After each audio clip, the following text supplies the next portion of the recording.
BNP বিএনপির বাড়ি ভেঙে দিলে রে। আমার সাজানো বাড়ি ঘরকে ভেঙে চুরে বাবা শেষ করে দিল। ঘরের সামনে যাইলে টিন গালা আকাম করেছে, কারখানা জিনিস আকাম করেছে, ভালো ভালো জিনিসকে। আল্লাহ সহায় যদি থাকে আমার বিচার আমি পাবো দেখতে। যারা ছিল বিএনপির ছিল, আমার আব্বাও বিএনপি করে, আমার আব্বা প্রকাশ্যে বিএনপি করে। নির্মাণে নাম্বার 1 শাহ সিমেন্ট।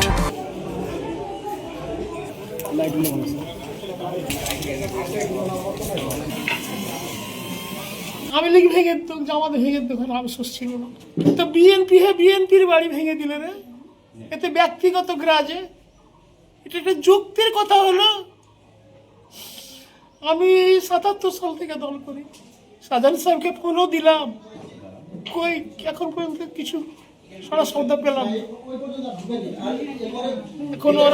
এখন ওরা মুহূর্তে কিছু বলার দেয় বাবা। আসল কথা আমি পারছি না নিজকে সামলাতে।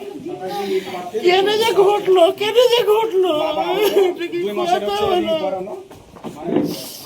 ঘটার একটা যুক্তি থাকতো, কিছু থাকতো, বাইরে থাকতো, আমি বেরিয়ে দিতে পারতো। আমাকে কিছুই ভালো লাগে না।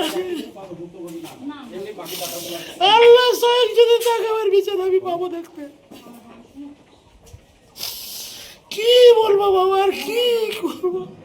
এটা একটা যুক্তি হলো।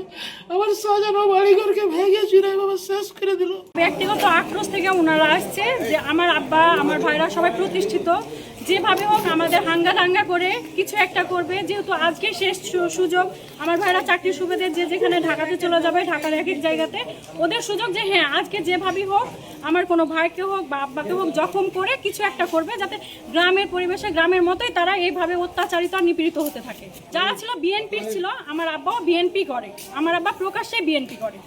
আর যারা ছিল তারাও কিন্তু বিএনপি।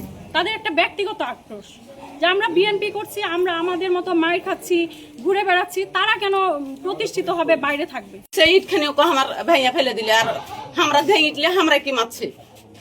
ঘরের সামনে যাইলে টিন গালা আকাম করেছে, কারখানা জিনিস আকাম করেছে, ভালো ভালো জিনিসকে। কেন করে হারা বাহির হবো? আর কি কি নিয়ে এসেছিল হাতে? ওরা কাঁটা ছিল, ইট ছিল, লাঠি ছিল, তোমার বড় বড় কাঁটা ছিল।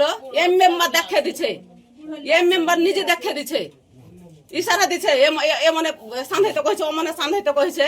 আমি টোটাল এস্টিমেটটা আমি যদি না করতে পারি, আমার বাবা এখানে আছেন, আমাদের গেটটাই তো হচ্ছে এসএস গেট, অনেক টাকা দিয়ে আপনারা দেখছেন সেটা।